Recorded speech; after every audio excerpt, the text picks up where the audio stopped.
أعوذ بالله من الشيطان الرجيم. قل هذه سبيلي أدعو إلى الله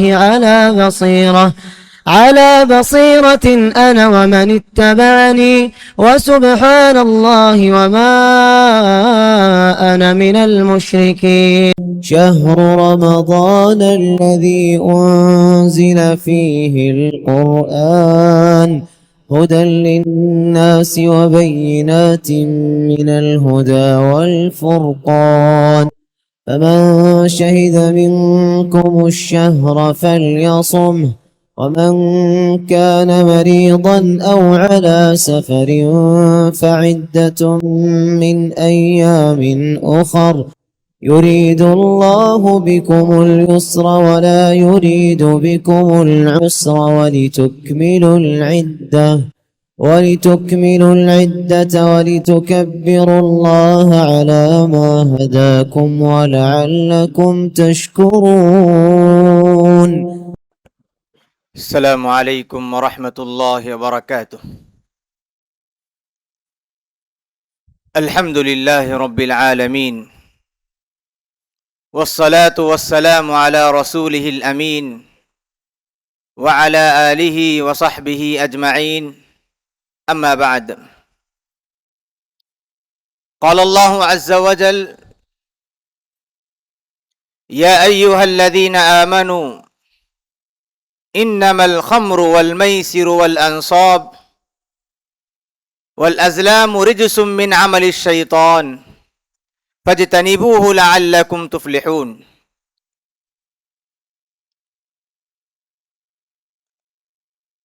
معزز حاضرین مجلس، پردہ نشین میرے اسلامی ماؤں اور بہنوں،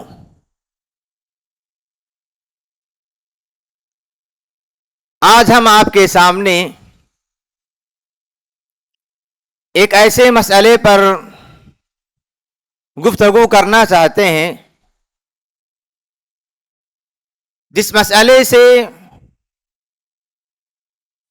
ہر گلی، ہر محلہ، ہر معاشرہ پریشان ہے.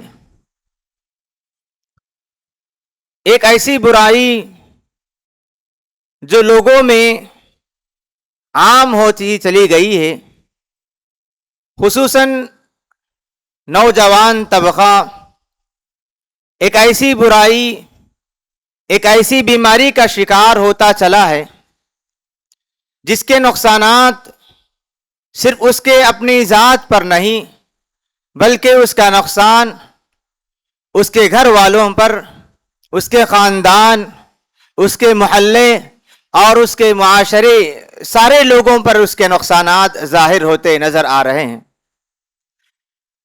ایک ایسی برائی جسے شریعت اسلامیہ نے بہت ہی بڑا گناہ قرار دیا، ایک ایسی برائی جسے شریعت میں بہت ہی عظیم گناہ قرار دیا، جرم قرار دیا.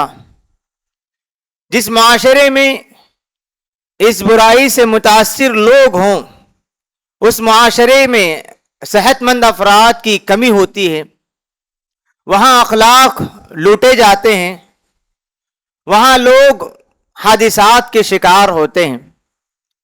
اللہ تبارک و تعالی نے ہم مسلمانوں کو، ایمان والوں کو مخاطب کر کے فرمایا یا ایھا الذین آمنوا، اے ایمان والو، انما الخمر والمیسر والانصاب والازلام رجس من عمل الشیطان، کہ شراب، جوا، بت اور قرعے کے جو تیر ہوتے ہیں، رجسن گندگی ہیں، من عمل الشیطان شیطانی کام ہیں، فاجتنبوه لعلکم تفلحون، ان سارے برائیوں سے، شراب سے، جوا سے، بتوں سے اور قرعے سے، برے قرعے سے تم لوگ اپنے آپ کو دور رکھو، لعلکم تفلحون، تاکہ تم کامیاب ہو جاؤ. اللہ رب العالمین نے ان برائیوں سے دور رہنے کا حکم کیوں دیا؟ فرمایا کہ انما یرید الشیطان ان یوقع بینکم العداوۃ والبغضاء فی الخمر والمیسر، کہ شیطان تمہیں شراب نوشی اور جوا کے ذریعے اللہ تبارک و تعالی سے دور رکھنا چاہتا ہے اور تمہیں نماز سے دور رکھنا چاہتا ہے اور شراب اور جوا سے تمہارے درمیان نفرت اور دشمنی پیدا کرنا چاہتا ہے۔ پھر اللہ نے کہا فَهَلْ أَنْتُمْ مُنْتَهُونَ، کیا تم لوگ ان برائیوں سے نہیں روکو گے؟ تو اس آیت میں جتنی برائیاں بیان کی گئی ہیں ان میں سے ایک اہم برائی، ایک ایسا گناہ جسے اللہ کے رسول صلی اللہ علیہ وسلم نے لعنت کا ذریعہ قرار دیا، وہ ہے شراب پینا، نشے والی چیزوں کا استعمال کرنا، منشیات کا استعمال کرنا۔ یہ ایسی برائی ہے، یہ ایسا گناہ ہے کہ اسلام نے اسے کبھی برداشت نہیں کیا۔ اسلام سے پہلے جس معاشرے میں اسلام آیا، عرب کا معاشرہ شراب نوشی کا عادی تھا، شراب کے بغیر ان کے اندر ان کی زندگی چل نہیں سکتی تھی۔ اسی وجہ سے اس زمانے کو، اس معاشرے کو زمانہ جاہلیت کا معاشرہ کہا جاتا ہے، کیونکہ اس میں ساری برائیاں پائی جاتی تھی، کیونکہ ان میں شراب نوشی کی برائی پائی جاتی تھی۔ جب اللہ تبارک و تعالیٰ نے شراب پینے کو اور نشے والی چیزوں کے استعمال کو حرام کر دیا تو بعض لوگوں نے سوال کیا کہ شراب کو کیوں حرام کیا گیا؟ اس میں تو فائدے ہیں۔ اللہ رب العالمین نے فرمایا یسألونک عن الخمر والمیسر، کہ نبی لوگ آپ سے پوچھتے ہیں شراب اور جوے کے بارے میں کہ اس میں کچھ فائدہ ہے۔ اللہ تعالیٰ نے انصاف کے ساتھ کہہ دیا، حقیقت کی وضاحت کر دی، قل فیہما اسم کبیر ومنافع للناس، کہ شراب میں اور جوا میں اس کا نقصان اور اس کا گناہ بہت زیادہ ہے اور نفع یا منافع بہت کم۔ اسی لیے اللہ تبارک و تعالیٰ نے شراب کو حرام قرار دیا۔ شراب کسے کہتے ہیں؟ خمر کسے کہتے ہیں؟ ہر وہ چیز جس کی وجہ سے انسان اپنے ہوش و حواس کو کھو بیٹھے۔ اللہ رب العالمین نے عقل جیسی جو نعمت عطا کی ہے، اس عقل کو کسی چیز کے ذریعے، کسی چیز کے استعمال کے ذریعے سے انسان اس عقل کو کھو دیں یا اس حادثے کو کھو دیں تو اس کے استعمال کو شراب کہتے ہیں۔ جس چیز سے انسان کی عقل چلی جائے، جس چیز کے استعمال سے انسان اپنے عقل کو کھو دیں، ہوش و حواس کو کھو دے، اسے شراب کہتے ہیں۔ کل ما اسکر کثیرہ فقلیلہ حرام، کل ما اسکر الخمر ما خامر العقل، کہتے ہیں کہ شراب کسے کہتے ہیں؟ وہ چیز جو عقل پر پردہ ڈال دے، اسے شراب کہتے ہیں۔ شراب حرام ہے، شراب پینا کبیرہ گناہ ہے۔ شراب کی وجہ سے اللہ تبارک و تعالیٰ کی لعنت نازل ہوتی ہے۔ اللہ تبارک و تعالیٰ شراب سے متعلق، شراب لینے والے، شراب پینے والے، شراب بنانے کے معاملے میں ساتھ دینے والے، شراب بیچنے والے، شراب کے متعلق جتنے بھی چیزیں ہیں، سب پر اللہ تبارک و تعالیٰ نے لعنت بھیجی ہے۔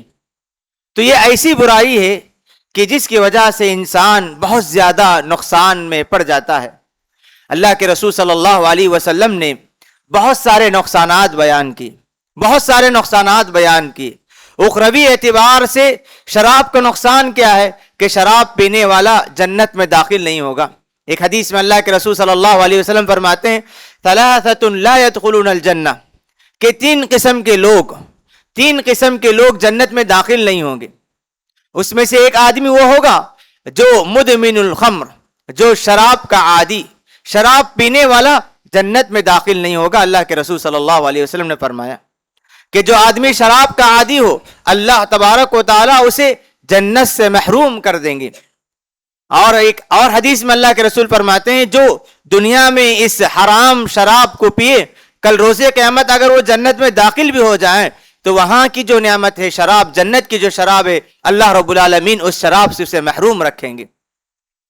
اور جو آدمی شراب پینے لگیں، اللہ تبارک و تعالیٰ اسے روز قیامت بت پرستی کرنے والا، یعنی بت پرستی کرنے والوں کے ساتھ یا بت پرست کے نام پر اس کو اٹھائیں گے. اللہ کے رسول صلی اللہ علیہ وسلم فرماتے ہیں من شرب الخمر مات لقی اللہ کعابد وثن، کہ جو آدمی مدمن الخمر، شراب کا عادی انسان، کل روز قیامت اللہ تبارک و تعالیٰ سے ملے گا تو اس کی حیثیت اس اعتبار سے ہوگی کہ وہ بت پرستی کرنے والا، یعنی جس طرح کافر بت پرستی کرنے والا، اللہ کے علاوہ کسی اور کو پوجنے والا، اس کو جیسے اٹھایا جائے گا اسی طرح شراب پینے والے کو اٹھایا جائے گا.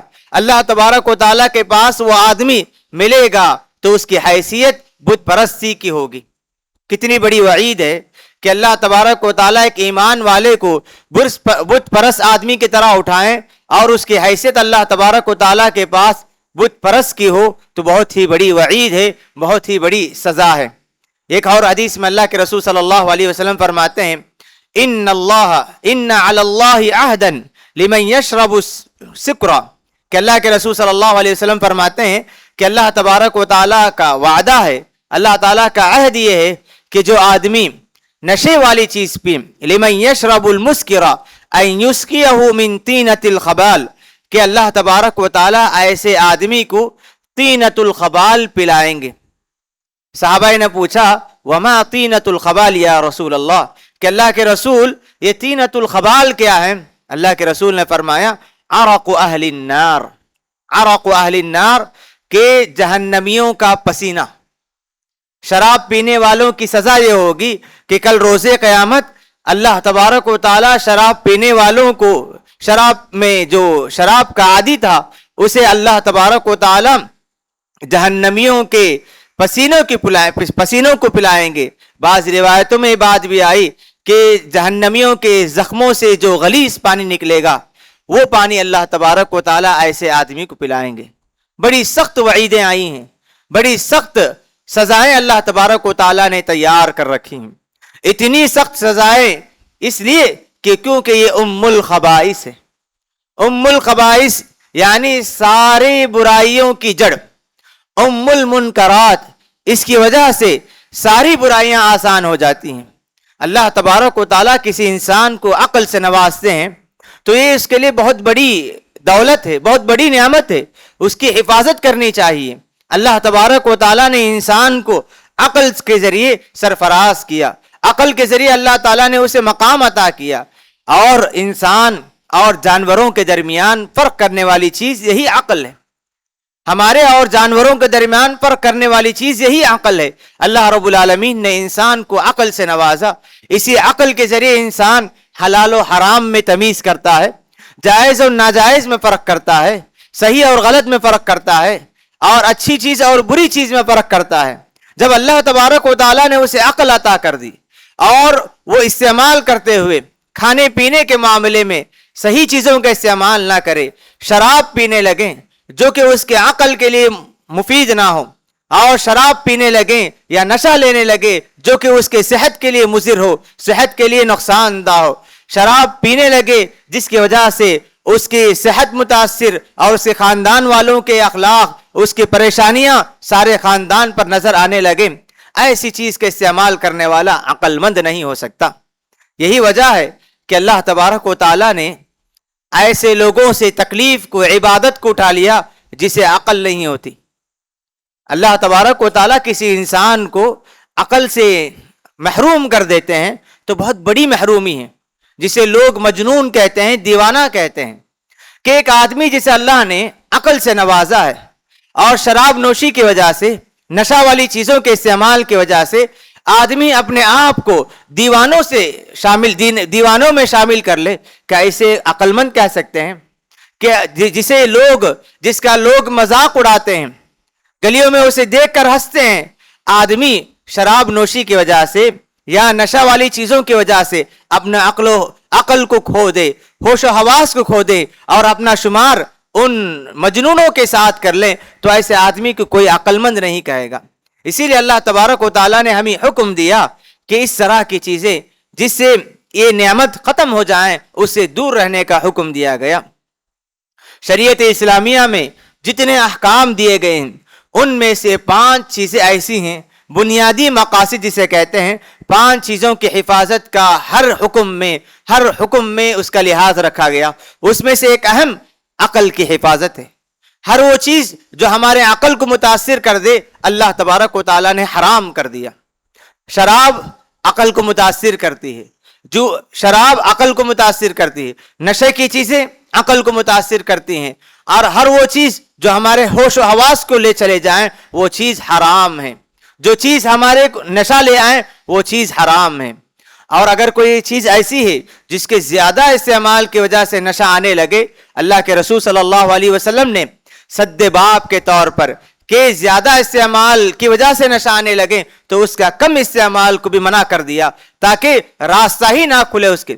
اللہ کے رسول فرماتے ہیں کل ما اسکر کثیرہ، ہر وہ چیز جس کے زیادہ استعمال کی وجہ سے نشہ آئے، فقلیل حرام، اس کا تھوڑا سا حصہ استعمال کرنا بھی حرام ہے.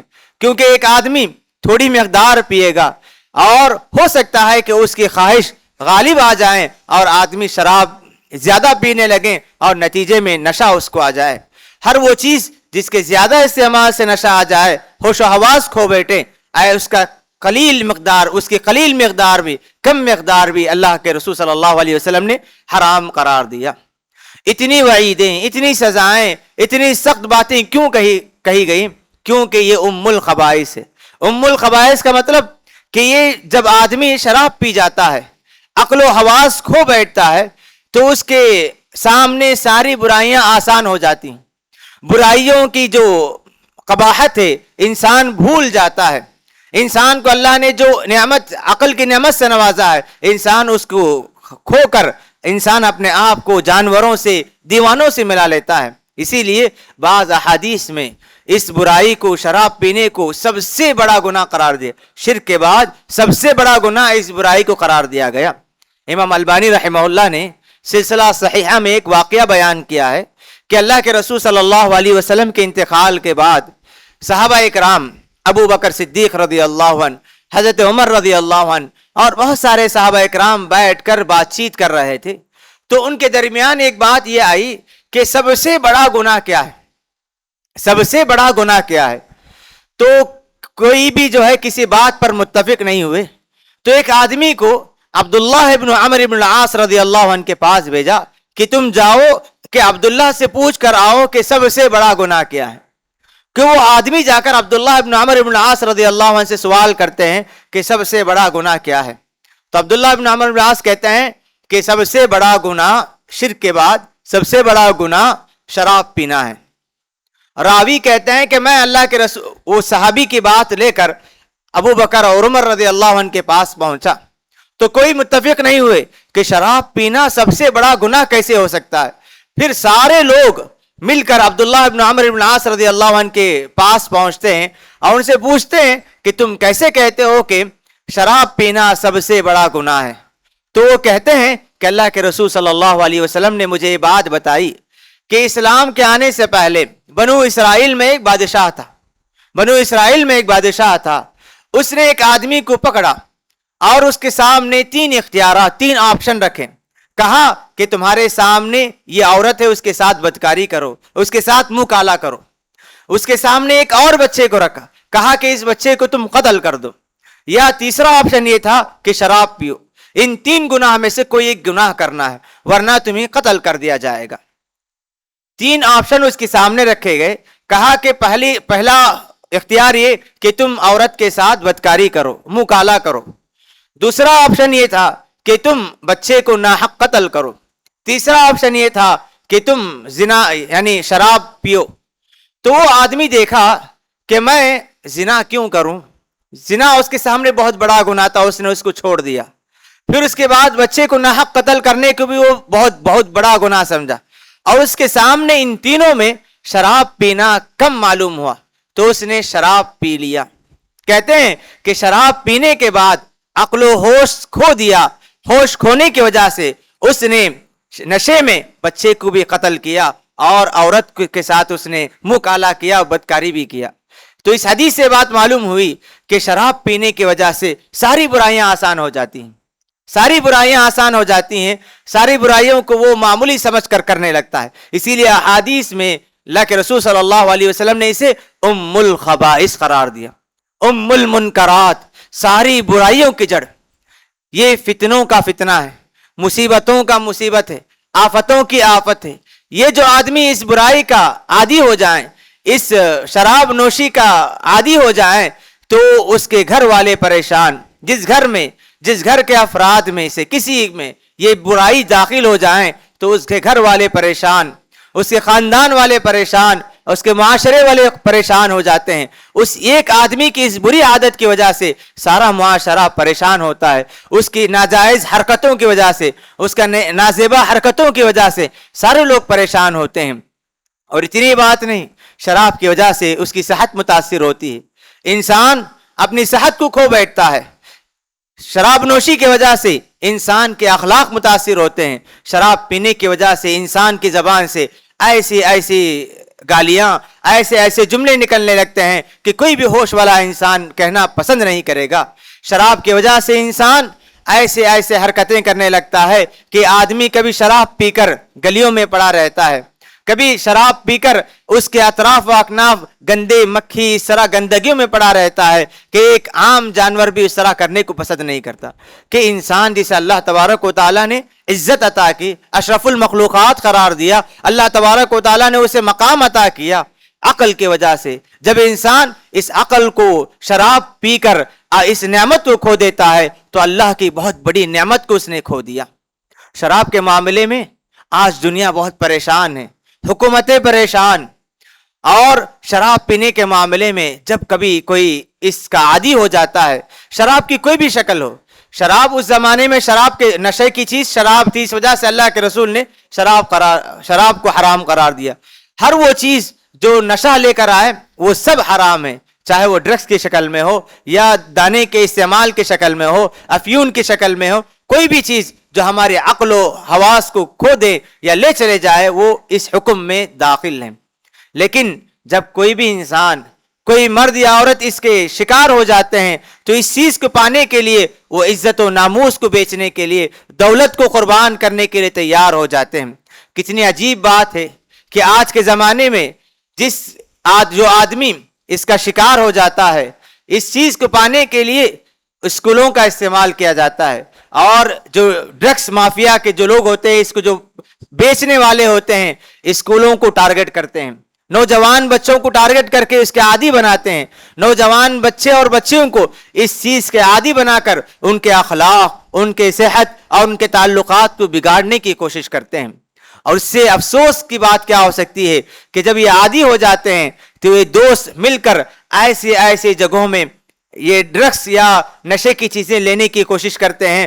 قبرستان جا کر کبھی یہ لوگ لیتے ہیں، قبرستان جسے عبرت کی جگہ قرار دی، لیکن لوگوں کے آنکھوں سے چھپنے کے لیے یہ لوگ ایسی جگہ جاتے ہیں جہاں لوگوں کی نگاہ نہ پڑے، لوگوں سے بچنے کے لیے ایسی جگہوں کو جاتے ہیں جہاں عبرت کی جگہ ہے، جہاں انسان کو آخرت کو یاد کرنا ہے۔ لیکن اس برائی کی عادت، اس برائی کی لت اس قدر آ پڑتی ہے کہ انسان ایسی جگہوں پر جا کر اس برائی کو کرنے لگتا ہے۔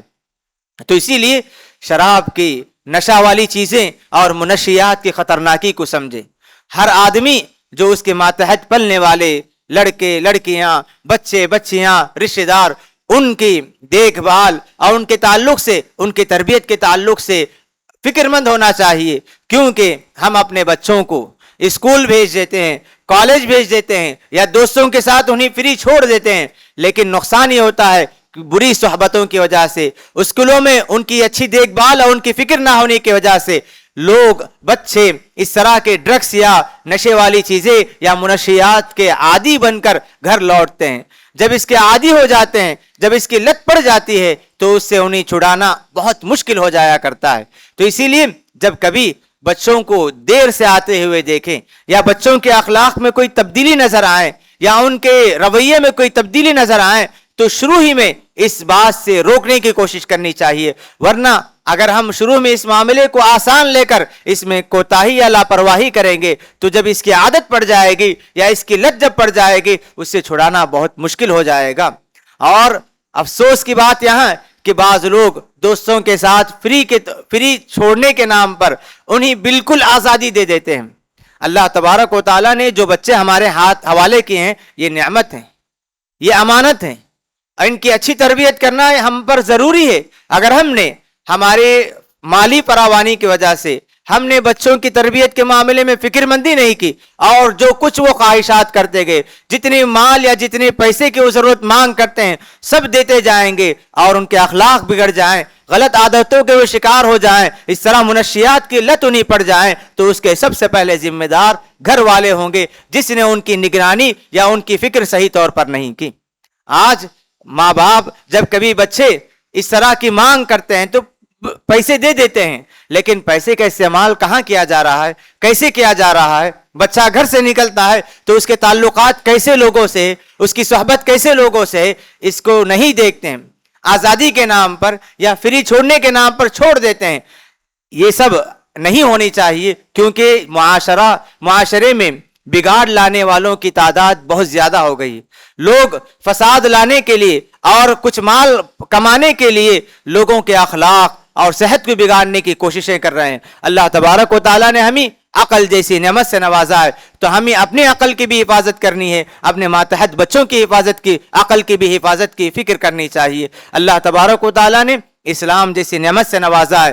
اسلام یہ کہتا ہے کہ تم اچھا کھاؤ، اچھا پہنو، اور ہماری غذا حلال اور صحیح غذا ہونی چاہیے۔ اسی لیے شریعت اسلامیہ نے ہر اس چیز کو حرام کر دیا جس کی وجہ سے انسان کی صحت متاثر ہو۔ ہر وہ چیز جس سے انسان کی صحت متاثر ہو اللہ رب العالمین نے اسے ہمیں حرام کر دیا۔